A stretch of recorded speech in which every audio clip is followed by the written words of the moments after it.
In this video, I will show you how to convert Roblox credit into Robux. So let's jump straight into it.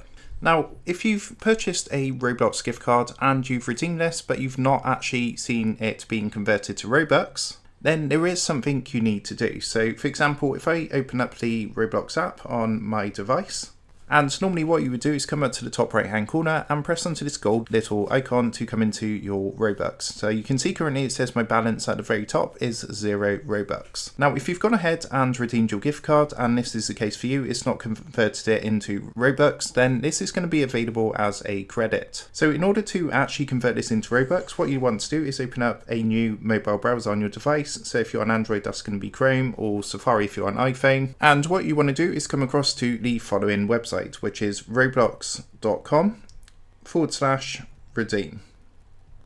So once you come across to this website, it's going to look like this, and if you're not already, you want to go ahead and log into your Roblox account. Now if you haven't actually redeemed your gift card, what you can do is enter the code here and redeem it from here. And once you've gone ahead and redeemed that, you're going to see at the bottom, it will tell you your available credit. So for example, if it was like a gift card for $15, then you will see $15 available credit. Now what you can do if you've got available credit, there will be a button down underneath redeem which says convert. And what you can do is press onto the convert button, and that's going to tell you how much Robux you're going to get by converting your Roblox credit. So what you want to do is go through and convert your Roblox credit into Robux that way, and once that's done, that's going to be added to your balance. So that's how to go ahead and convert Roblox credit to Robux. I hope this quick tutorial did help you out today, and if it did, I would really appreciate it if you was to consider dropping down below the video, leaving a like, and also subscribing to the channel. With that being said, I just want to take a minute to thank you guys for watching this tutorial, and I will see you in the next video.